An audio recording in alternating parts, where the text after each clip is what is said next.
Warning, this podcast contains spoilers.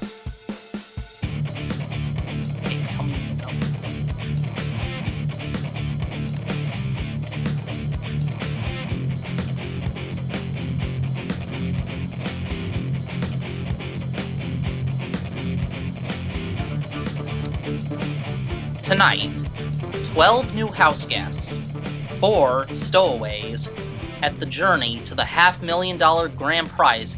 It is said to be the craziest summer vacation of all. Get ready for another epic and dramatic season of Big Brother. What's going on? Welcome back, my Big Brother podcast team, and it is that time of year again for the season 18 podcast of Big Brother, a new season of twists, backstabbings, friendships, and maybe a showmance or two.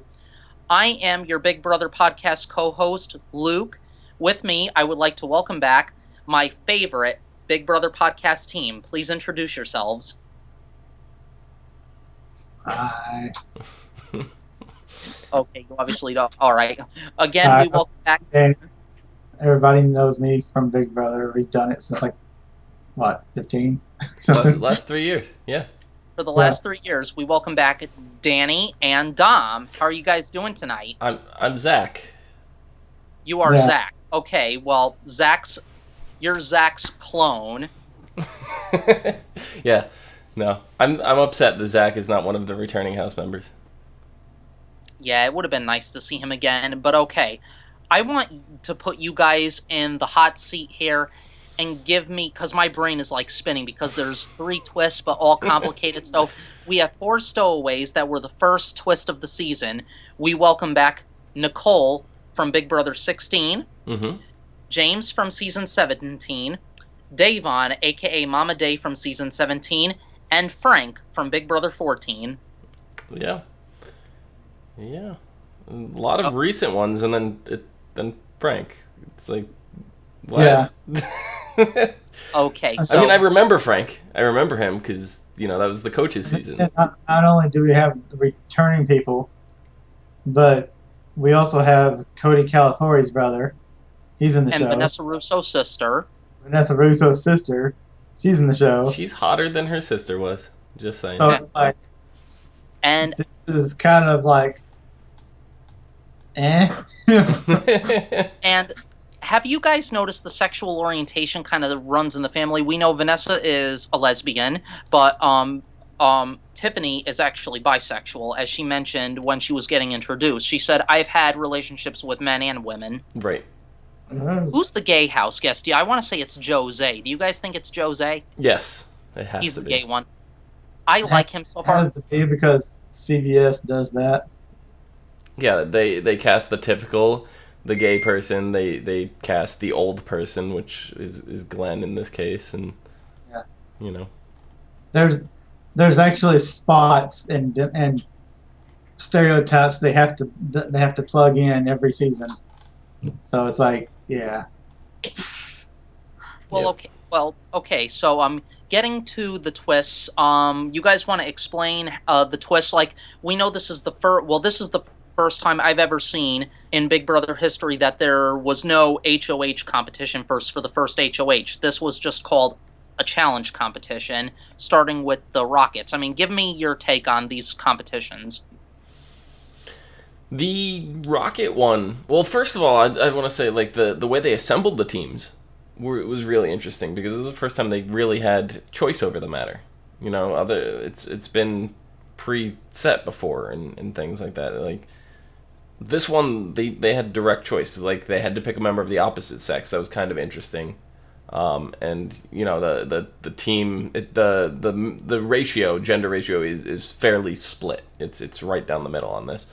So, I don't know. And then when they had the Rockets and everything, I liked that competition. I thought it was kind of cool because it's the typical hold on.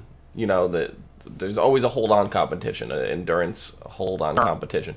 But this one is very different from the way they were. This one was slippery right from the start.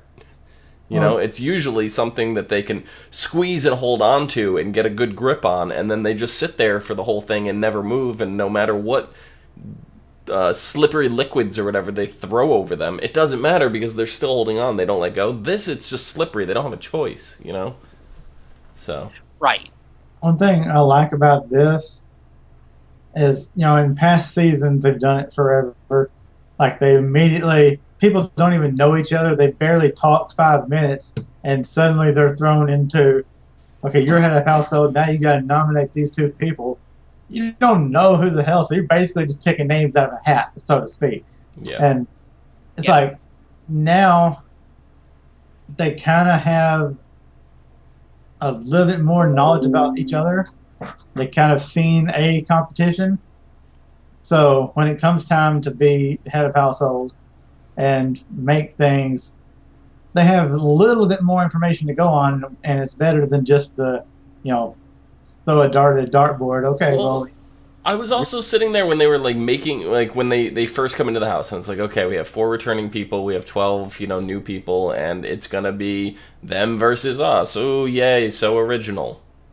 And I was like already disgusted within like the first hour of the show, right? And then when they announced the teams, and I'm like, okay. And then they're like, no, each of the returning, they're on their own team, and I'm like, that's actually interesting. Now they can't gang up on them. I mean, they could, but it's a lot harder. And we all know by the time it comes to the 4th week, the plan is never the same. Like they form bonds with these people. They forget that they were veterans and they're just part of the house now, So it's they're not going to take all 4 out. That's not going to happen. If they do, I will eat this hat. And I will eat my running shoes, like I've said in the past couple of years that we've been doing this podcast. But you see in the beginning, before the teams were even picked, like you pointed out, Dom, and Danny, you pointed this out too. You see that Nicole says, I feel more comfortable being part of the veterans because, we played this game before. But now it's like, then the newbies are like, okay, we got to take all 4 of them out. And Paul was saying, something, newbies, you've had your chance. It's time to move on. They've had their chance in this game, and now it's our turn now. But now the tables are turning now because the losing team tonight was the orange team. And so Nicole's now the team. yellow team is guaranteed. Go by the name of the veteran. That'll be the easiest. It was Nicole's team. Which veteran? Nicole, yeah. It was Nicole's team. Yeah, Nicole's team, they were so close at first that I thought they were going to get it. Like in the first, let me give an example. The first competition that involved the Rockets, Corey had it in the bag. He was practically glued to that rocket. Yeah. But out of nowhere, he just, one little move, and he slipped. And Victor pulled off that win for them to be safe for the first 2 evictions of the summer. They're safe. They can't be evicted. Nobody from that team can be evicted. And that's huge, because you guys remember in, I think it was Big Brother 16? 14, 15? What? 14. When Danielle Donato won and she was immune. She was immune for the first 2 weeks. Everybody targeted her after that. So she had a free ride. No. Danielle was from season 8 and season 13. Okay, so 13. Remember when she had that? She was immune.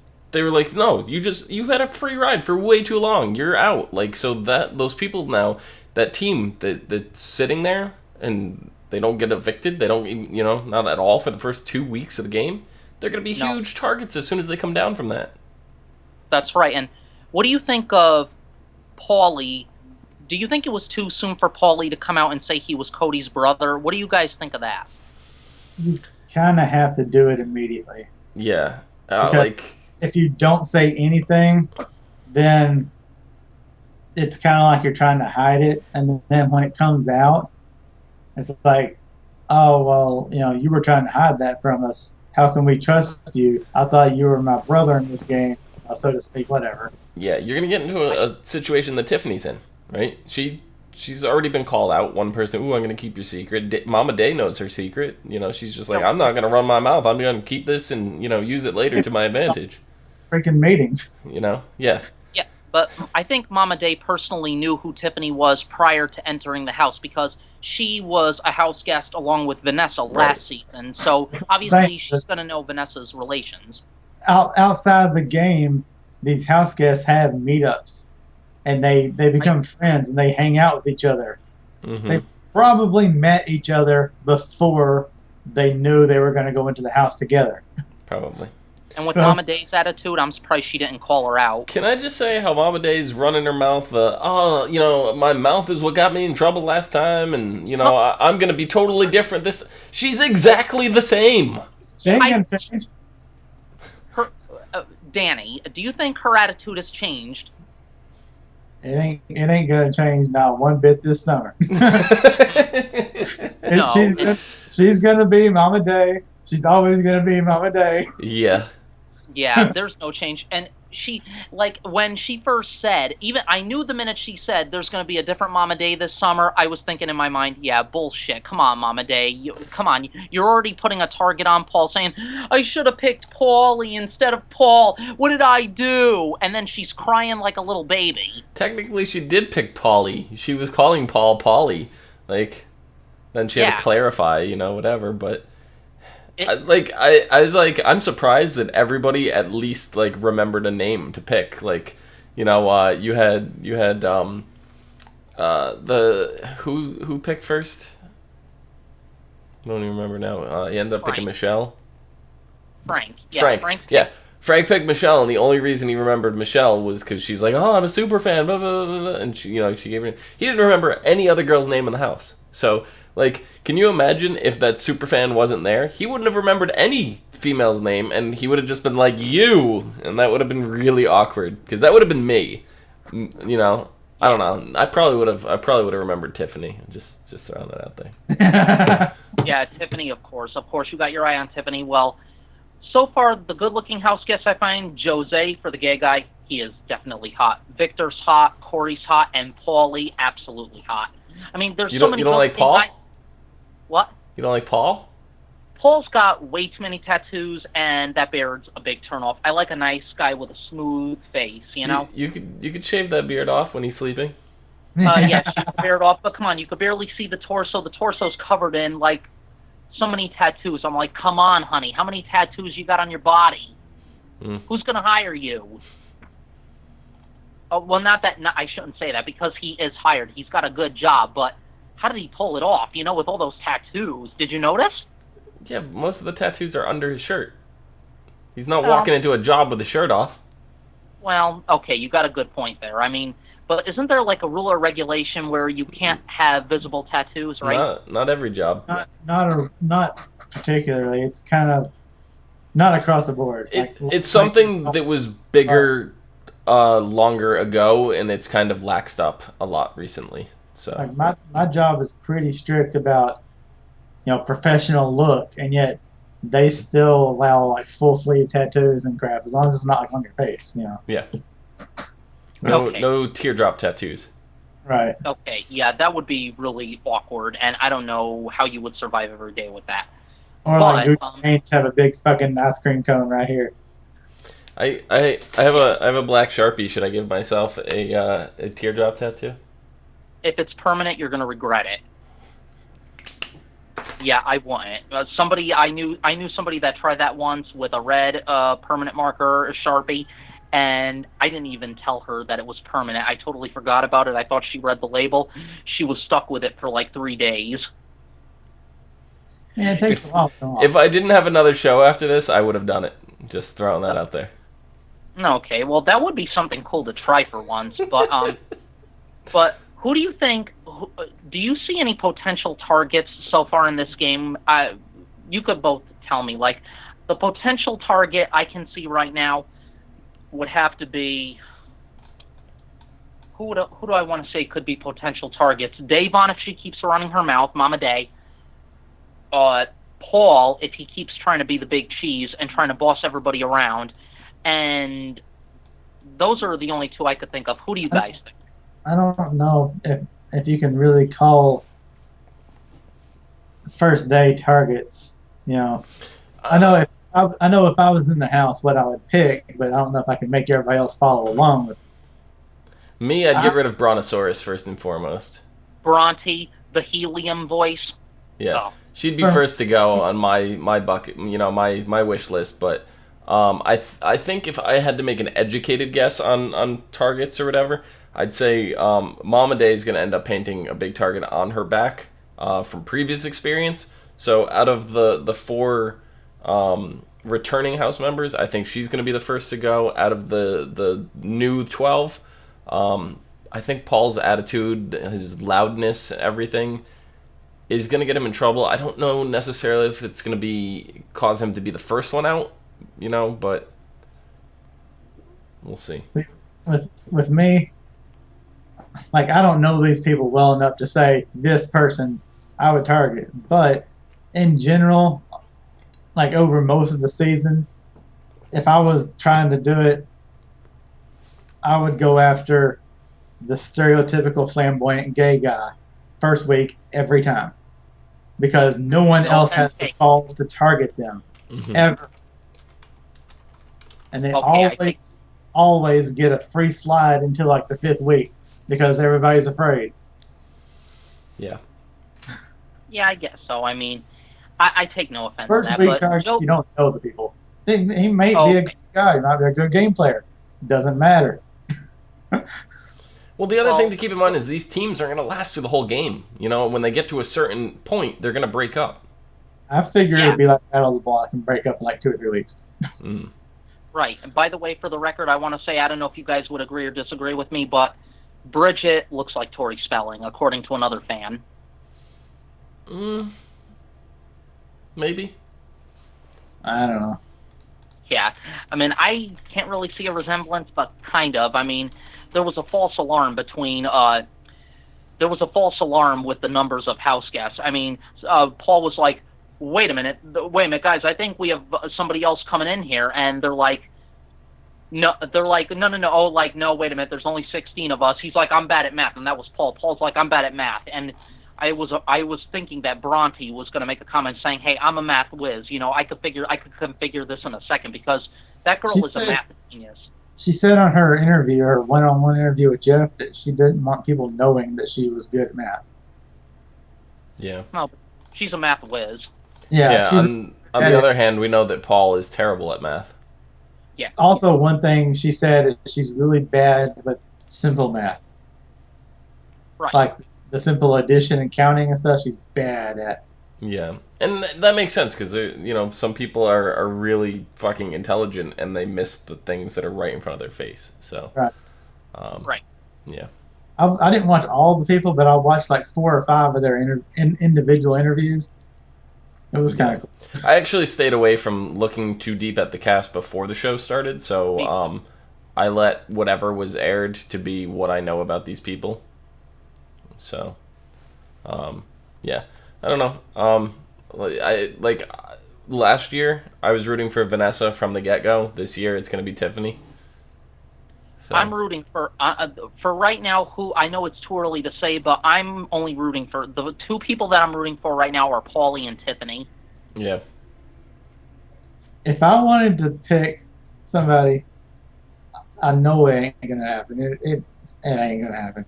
But if I was to pick somebody that I want to see win from day one, I'd pick Mama Day. It's not gonna happen. But there's no way. See it. No. If she lasts the first 4 weeks, it's going to be a miracle. Right? It just. Yeah. But they always have this opinion of, well, I want to keep a bigger target in the game. That person's always going to be gunning. They're always going to be wanting to get that person out, so I'll keep them around. That's true, but if history is going to repeat itself, Mama Day just causes a lot of drama, right, in the house, and that's. Number 1, first on my list, is I want drama out of the house. If I was in that house, I want drama out of the house before I want the Beast competitors in, because I don't want to be stressed out and deal with fighting and everything the whole time. Being in that house locked in there with no TV, anything, you can't even bring a book. You could read like the Bible. That's about it, so like. You can have what is it? 1 or 2 personal possessions usually, and half the time people take like their hair dryer or something like that, so they don't bother to bring a book. But yeah. So. Right. Did you guys know? Oh, I'm sorry. I'd bring a giant journal in there and just write my own novel. I'd write a Right. novelization of my time in the Big Brother house. Mm-hmm. Because I wouldn't be talking to anybody, remember? Yeah. That's right. You would be the quiet one. Did you You guys would. notice? All right. What you should do, no joke, if you want to go with that, learn and master sign language. Mm. Yes. You could talk in the diary room, outside the diary room, sign everything. Mm.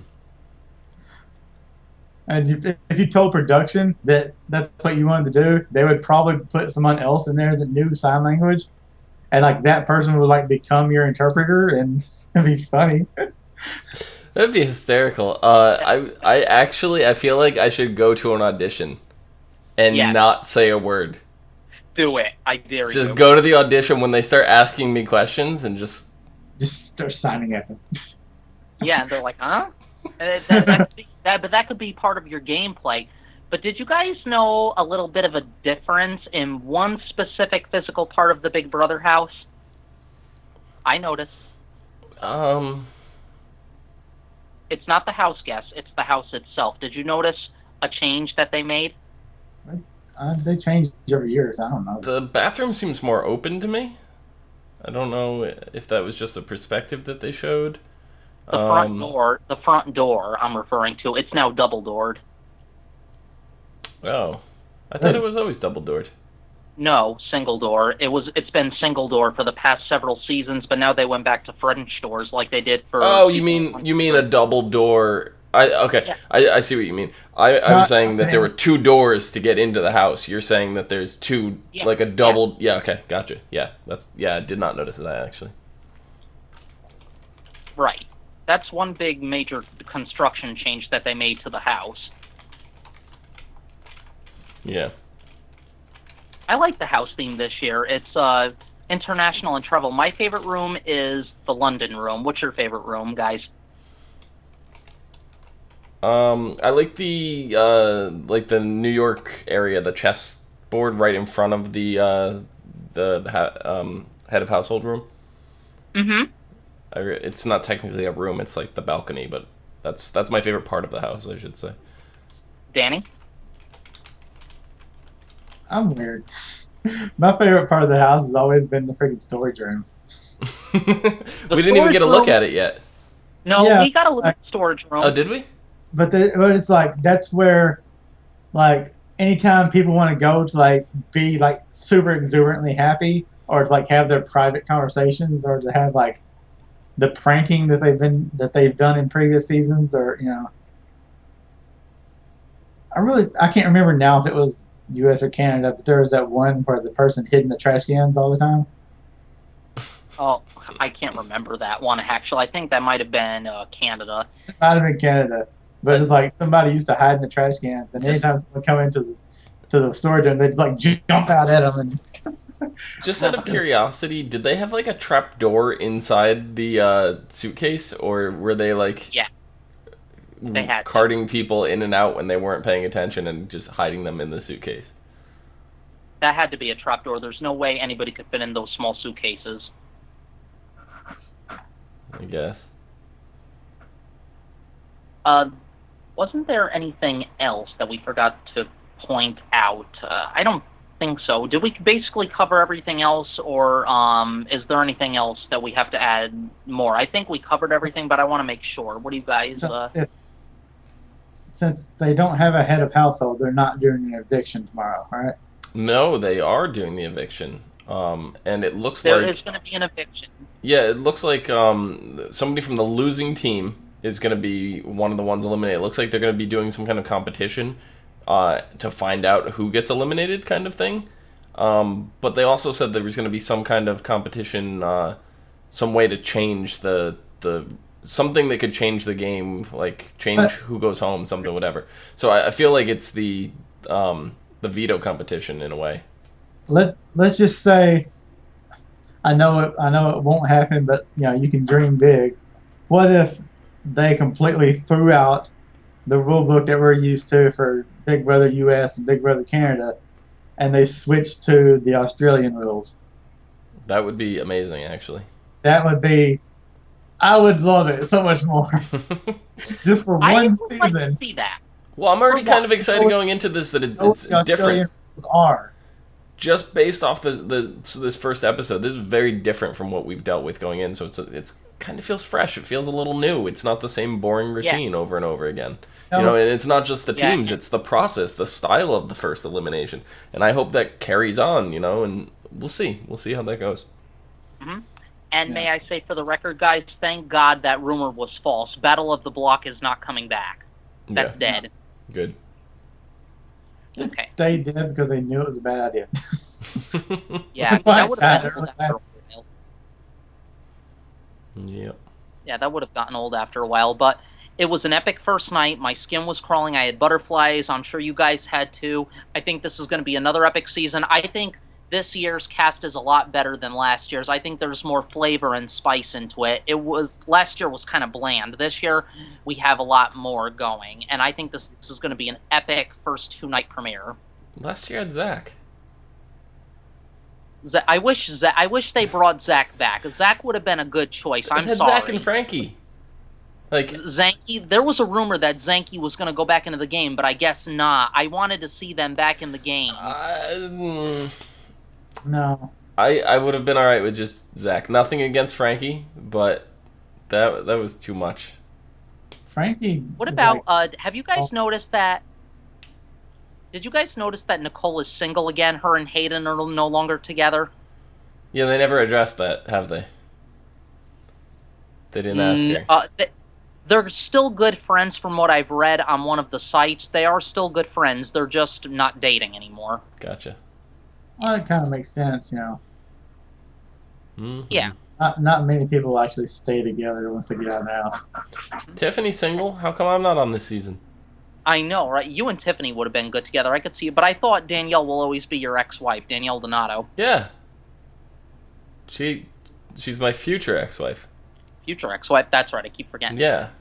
And for the record, Liz Tin are no longer a couple. Liz has a new boyfriend. Gotcha. Right. Okay. Is that it? Is that it, you guys? Yeah, I guess.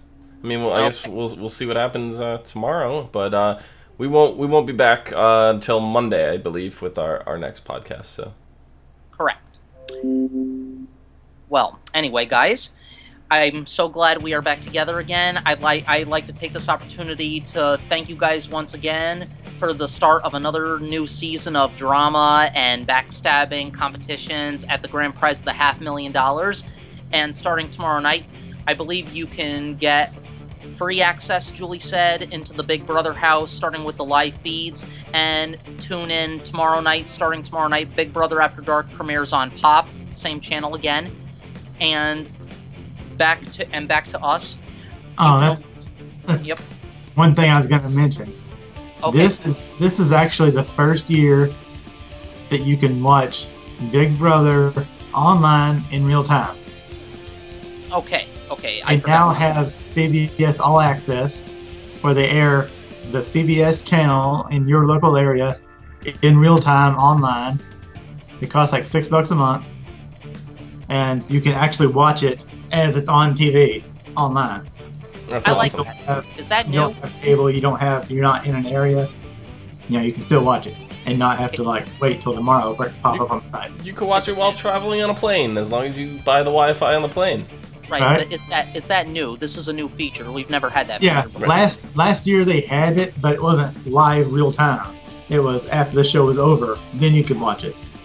Okay. And this year it's live real time with the TV show Right. Oh, Awesome. that's good. Okay. because it's Well- actually they're just taking that channel and putting it online. Is what they're doing. Okay. I got you there. Well, guys, until next time we meet, Dom, where can the people find you at? You can find me down below at Phenomadom, PHENOMEDOM. Danny. I see what you're trying to do. Yes. You can find me on Twitter at Apocalypse Danny. Okay. You can find me down below on Twitter at Zupa23. And again, thank you for joining us tonight as Big Brother historians and superfans. From outside the Big Brother house, I am Luke, this is Danny, and Dom. We will see you next time. Zack Attack is back. Not really. He is, and back with a vengeance, I hope. I wish. I wish he was back. That's one of the twists. Well, guys,